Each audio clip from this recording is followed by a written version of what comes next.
मुरारिसुरार्चितलिङ्गं निर्मलभासितशोभितलिङ्गम् जन्मज दुःखविनाशकलिङ्गं तत्प्रणमामि सदा शिवलिङ्गम् देवमुनिप्रवरार्चितलिङ्गं कामदहन करुणाकरलिङ्गम्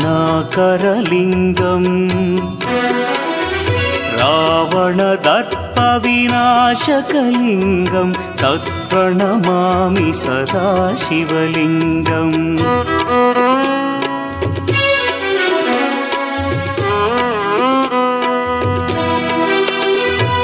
सर्वसुगन्धसुलेपितलिङ्गं बुद्धिविवर्धनकारणलिङ्गं सिद्धसुरासुरवन्दितलिङ्गम्